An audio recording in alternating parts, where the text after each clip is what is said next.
and welcome back to What's Up WID, the World Institute on Disability podcast, where we discuss what's up in the disability community across the globe.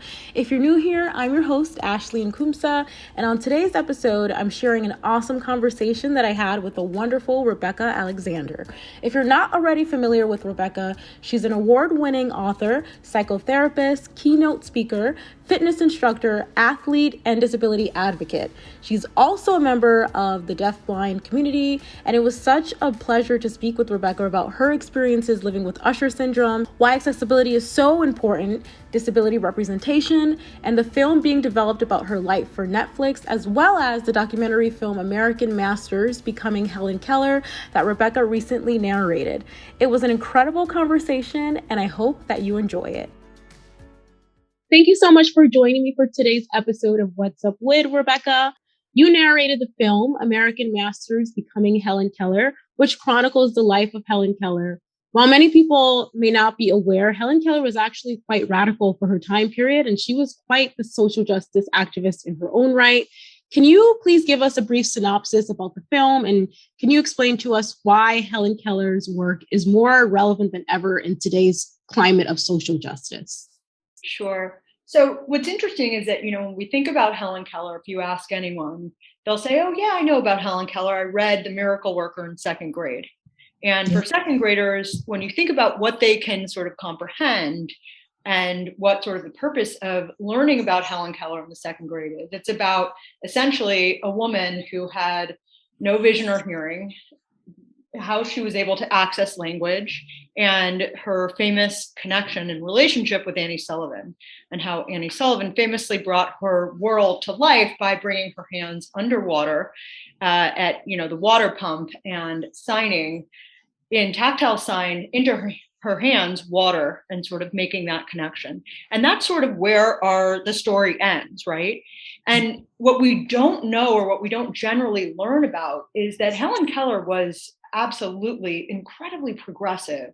She was an independent thinker. She was very much a radical thinker, especially at the time. And she was one of the founding members of the ACLU. She was very much in favor and outspoken for the rights of people, not only with disabilities, but people of color, for the impoverished. And she really was a trailblazer in many ways that was unheard of for people who were fully sighted and fully hearing, but certainly it was not something you found among people with disabilities. So she was able, she was nominated for a Nobel Peace Prize. So there were so many aspects to her life, and she was incredibly dynamic.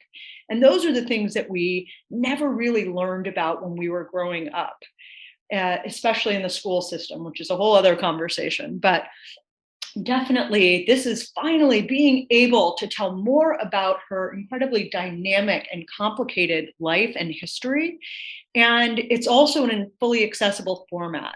That's the other piece that oftentimes gets missed in mainstream media.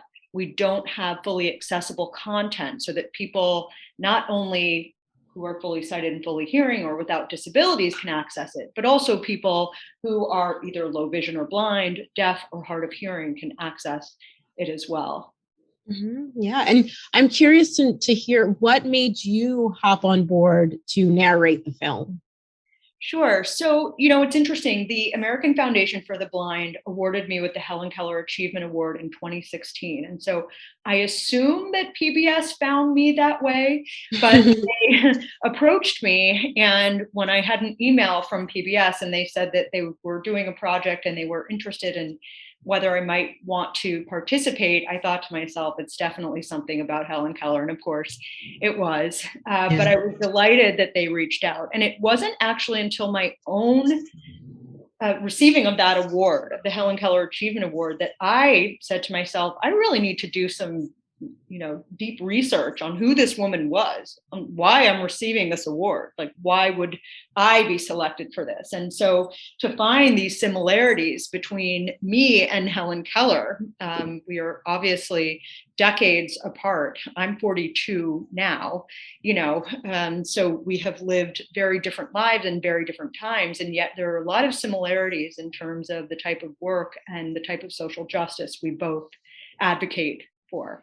So it was at that time in 2016 that I really learned just the extent of her work and her relationships and how incredible she was, particularly for the time that she was, not only raised, but that she was living in.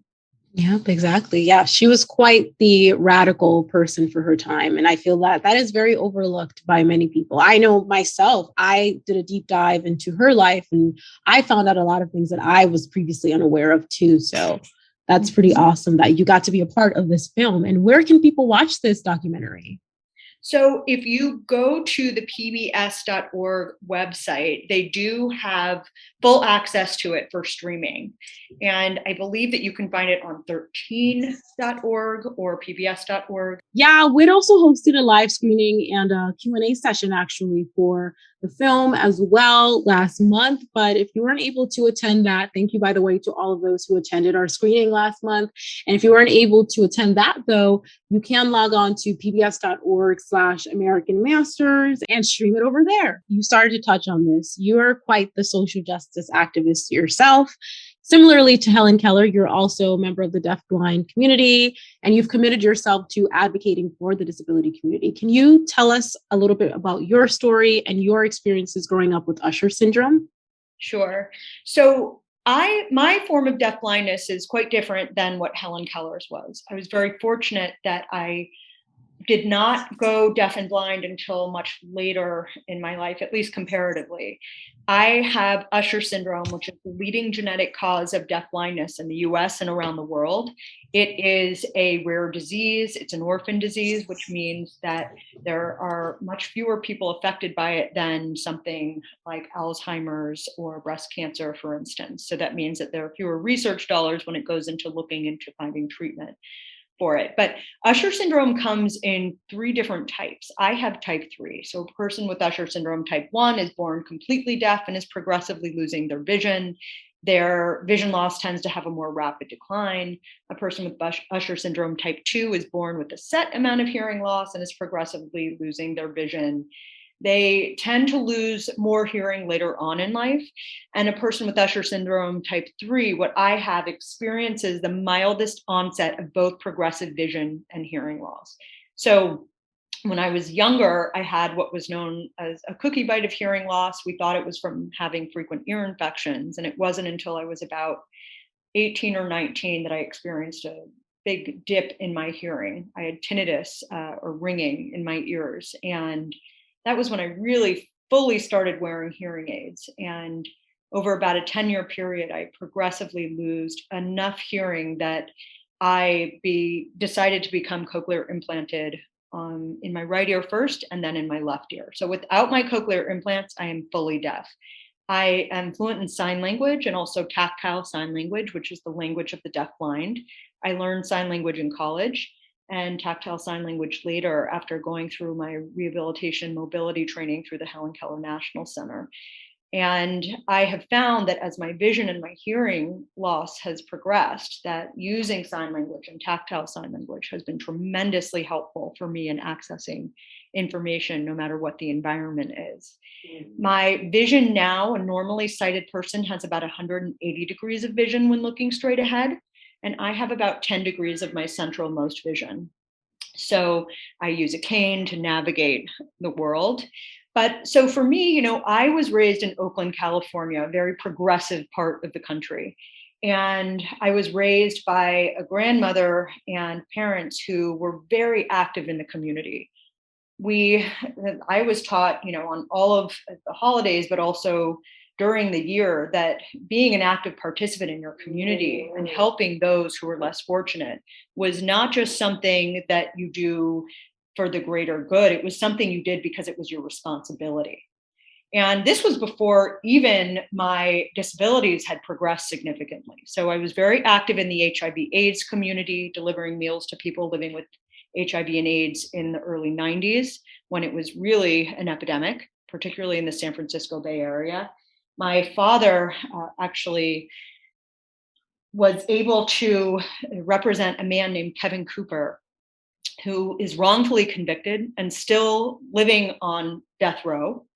And he was able to get a stay of execution for his death in 2005, I believe it was, and was it 2003? Now my mind is slipping me, but he was able to get a stay of execution, and this was a Black man who was wrongfully accused. And this is just a long way of sort of showing you that this is something that I've always had as a part of my life.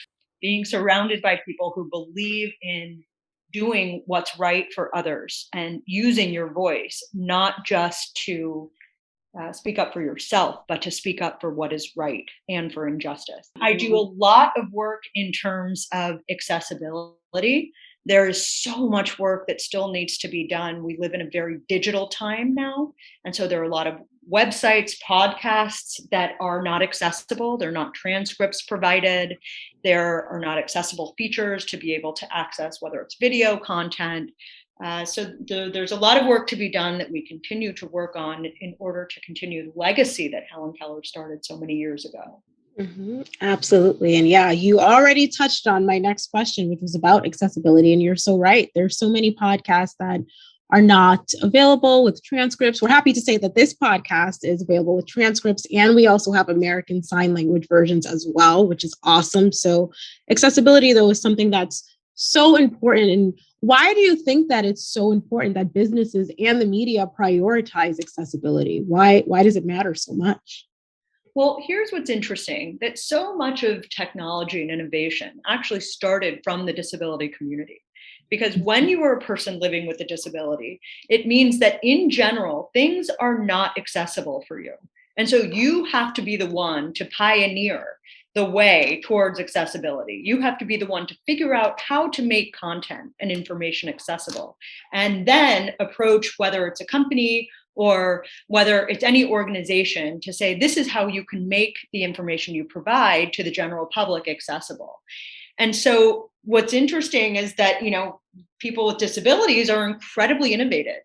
And it's that innovation that leads to business growth, that leads to sort of social action, social change. And there's nothing that people love more, especially in the day and age that we live in now, than seeing that companies are committed to doing not only what's right for themselves from a business perspective, but also from a social perspective, that they're taking everyone into account and understanding that your consumers are not simply homogenous, that they're incredibly diverse in terms of not only the way that they look and their, race and creed and nationality and ethnicity, but also in terms of their ability. Yeah, absolutely. And not only does accessibility benefits the disability community, but everyone benefits. I think of like closed captions, for example, that even people who are hearing use closed captions, and so many other things, curb cuts, like delivery people carrying dollies, so many things, people with wheelchairs use them. So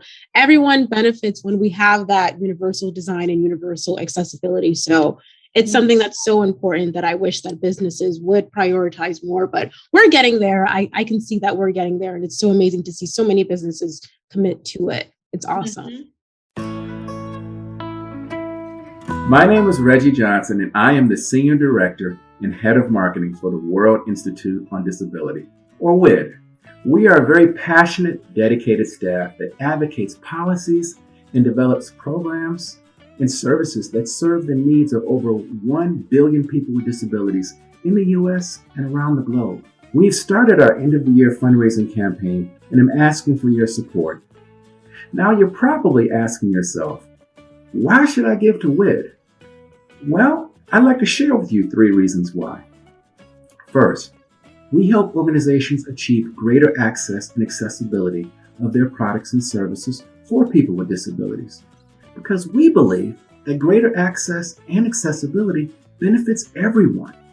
Second, we provide trainings, tools, resources to help people with disabilities and their loved ones make the most informed decisions about their employment and long-term housing goals.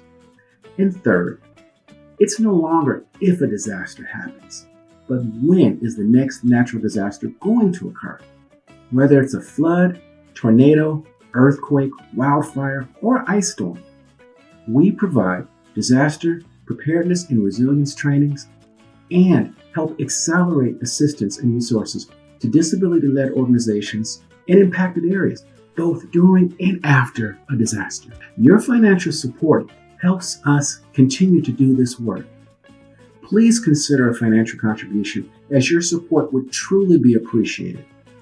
From all of us at WID, we hope that you and yours have a wonderful rest of the year and an amazing 2022.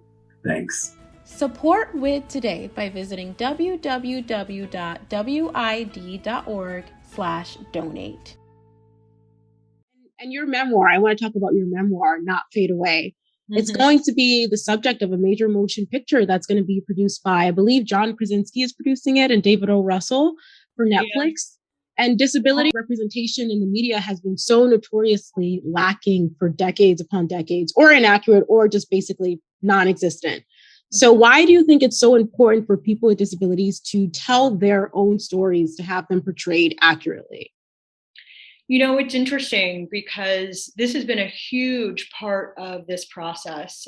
So much has happened even within the disability rights movement during the time that the initial rights to my book were optioned in 2015. And so I'm glad that that change has happened, you know, in terms of casting, in terms of staffing for this film. I have really advocated, and they are going to be not only casting, but also staffing people with disabilities, because it is so important for us to be able to practice what we preach, right? But I think that part of what's so important about people with disabilities telling their own stories is that, you know, what's most interesting is that I think Netflix has an exclusive consulting company that they work with, and I won't list names, but they are people who I believe represent disability. But even that has been interesting, right? That to see people who within the disability community are supposed to be representing disability. And I have found that there's been a lot of misinformation that has come from asking people who represent people with disabilities as though all of us with disabilities are under one huge umbrella. Exactly. And my story is not the story of every deafblind person. My story is not the story of every person with a disability that involves hearing or vision loss. My story is my unique individual story. And it needs to be simply that, my story, and indicative and representative of what my experience has been. The same way that people who are fully able-bodied are represented for their unique individual experience, we need to continue to have the unique individual experiences of people with disabilities, so that it's not like, well, we can't buy the rights to this film because it's about a woman who's going blind, and we just, you know, signed with someone who's going blind and deaf, so we've got that crossed off. We have to continue to tell stories that are different in their own ways, even if some of the themes are similar, because there are many themes that are very, very similar for fully sighted and fully hearing and non-disabled people that are never even given a second thought because disability is not so typecasted. So I hope that this will continue to allow disabled stories to be told in unique and dynamic ways. Mm-hmm. That's absolutely true. People with disabilities are not a monolith. So we need to see a rich tapestry of the way that the stories are told, because you're so right. They're not, the disability community is not a monolith. That could not be further from the truth. Even though there's experiences that unite everyone, they deserve to have stories that are told that really represent the differences and the nuances. So I cannot wait to see this film. I know it's going to be awesome already. I do. And why do you think that the media should prioritize including people with disabilities in their creative processes, as well as in their marketing and advertising campaigns? Why is that something that matters so much? We need to normalize disability. You know, oftentimes the types of campaigns we see today are very much filled with inspiration porn. And this idea that we're pulling at the heartstrings of people by representing people with disabilities in our campaigns, by showing, see, we see everyone, but not actually then following through and having, let's say, accessible content. We need to make this more than just superficial. I think that it's so important for the media to stop capitalizing on disability and seeing all people with disabilities as inspirational, and seeing people with disabilities simply as normal human beings doing everything they can to live their lives just like anybody else. And I think that we face so many barriers, we face so many challenges that are unique to living with a disability, but that are not unique to being human. And it's, I think, so much a part of the human condition to live with disability. I think that most people see disability as though it will never happen to them. And the reality is that the majority of us at some time in our lives will live with a disability. I think it's also very important for us to change our messaging. Oftentimes, when my story has been covered, when I hear other people's stories covered who have disabilities, it is a story about me living, but not living with. I'm a woman who suffers from, who is afflicted by, who is being robbed of. And when we use language like this, we victimize. And it is time to stop victimizing, particularly because the majority of us with disabilities do not see ourselves as victims. We see ourselves as innovators. We see ourselves as, again, pioneers, as warriors, as people who are doing everything we can. We feel very frustrated at times, but the victimization needs to stop. And I think that it has become so prevalent in our culture that people use this language without even having any awareness that they are using the victimization language. And that I really want to see some change with, because it's exhausting, it's old, and it's incredibly dated. It's time for us to really continue to push that needle much further.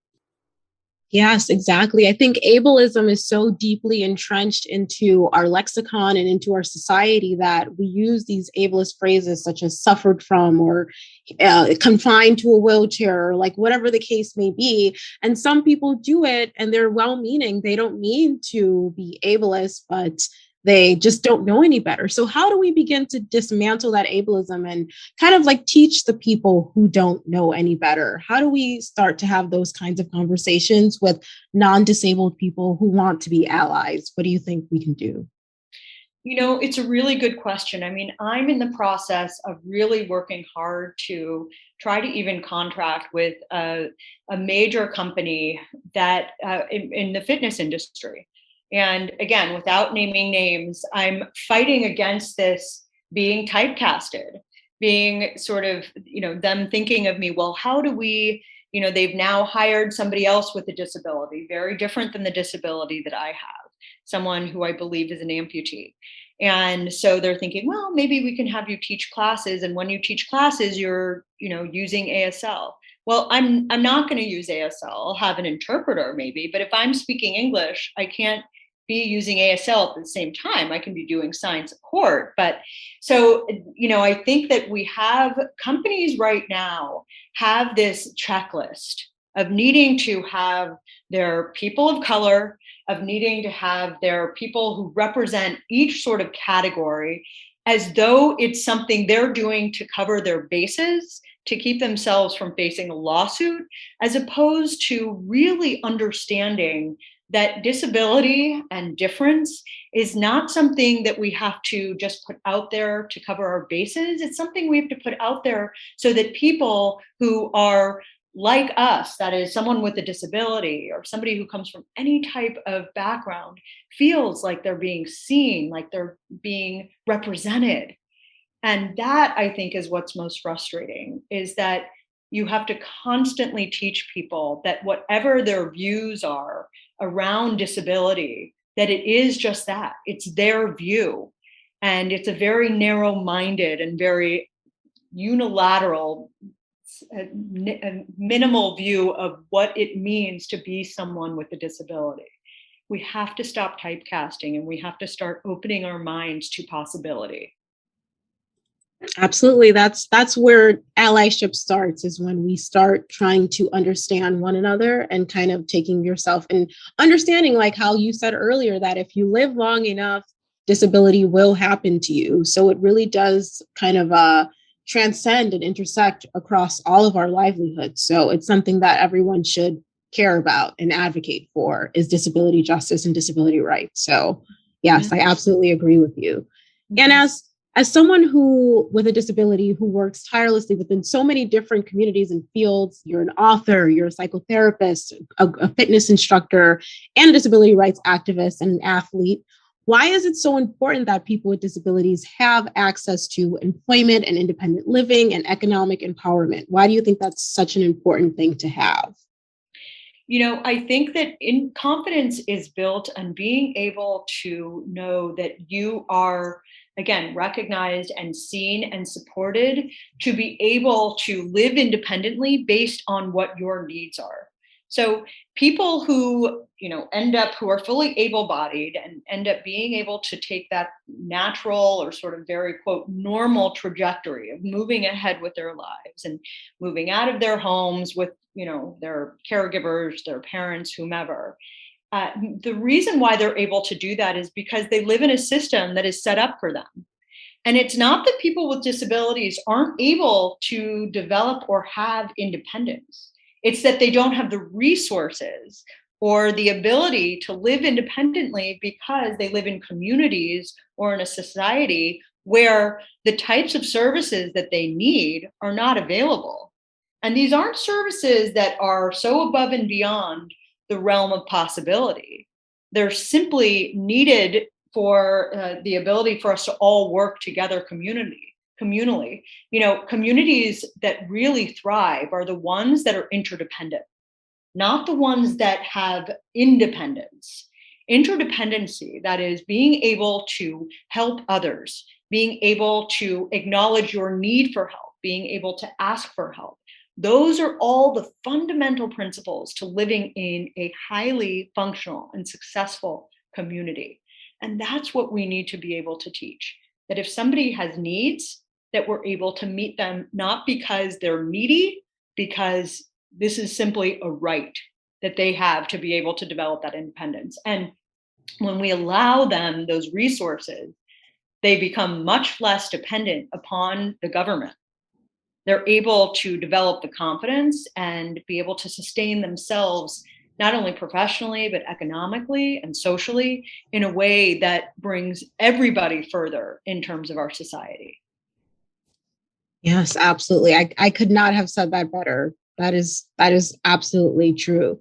And what advice would you give to those in the disability community and in the deafblind community specifically who are looking to emulate the work of Helen Keller or even emulate your own work, your advocacy work?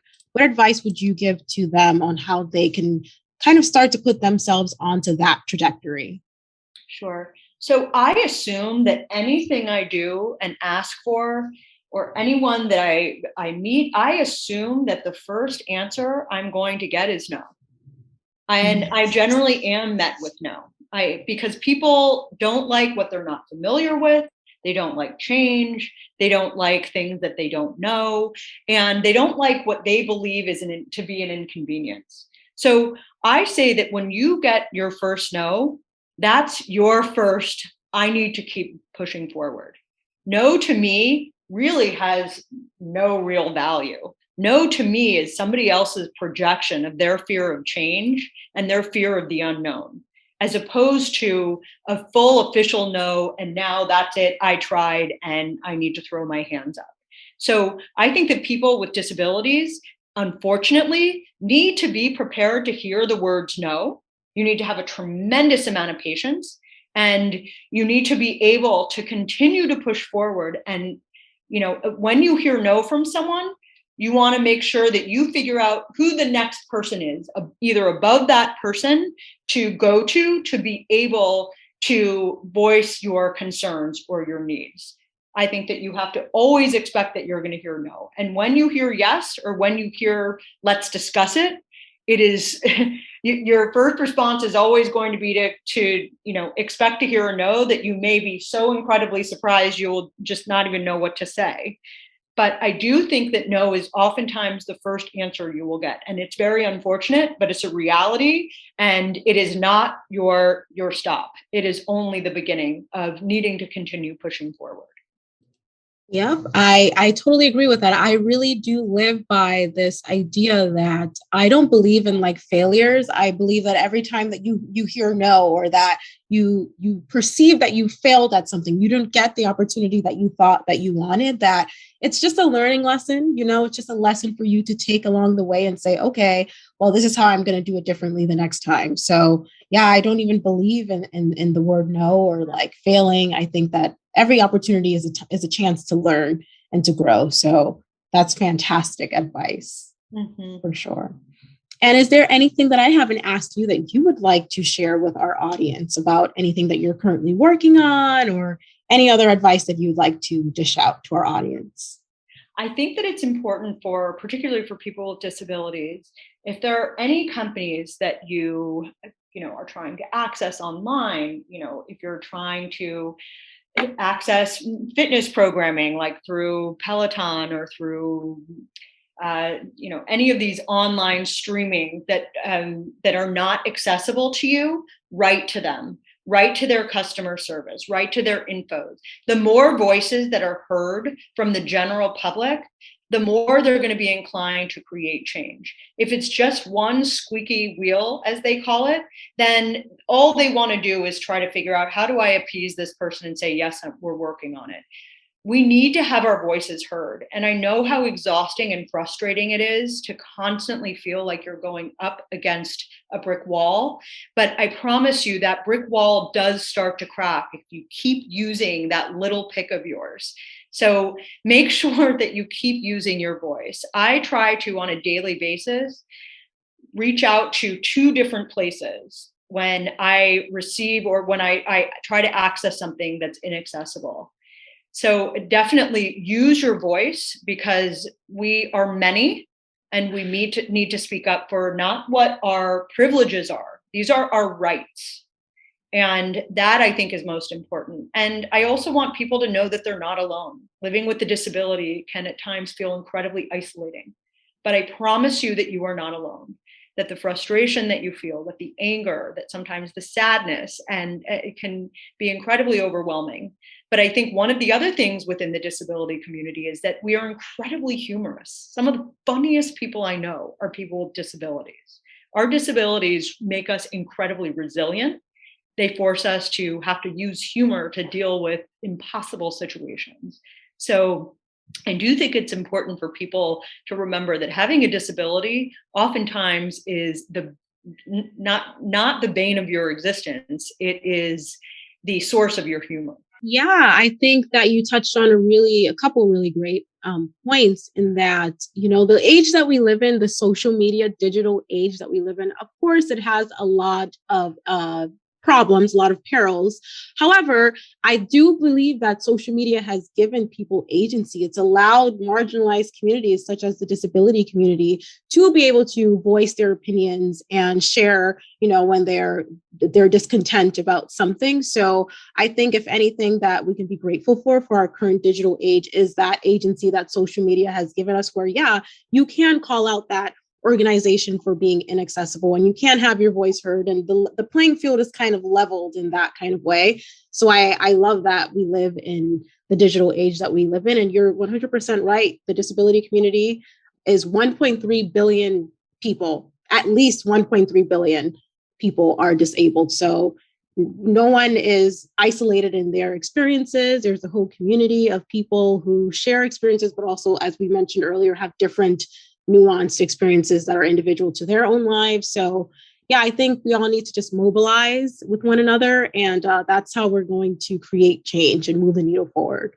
for sure. And all the work that you're doing is such a big part of that. So I'm just so enamored with all the amazing work that you do. And I thank you so much for talking to me for today's episode. It's been an awesome, awesome conversation. Thank you. Thanks so much for having me. I really appreciate your time.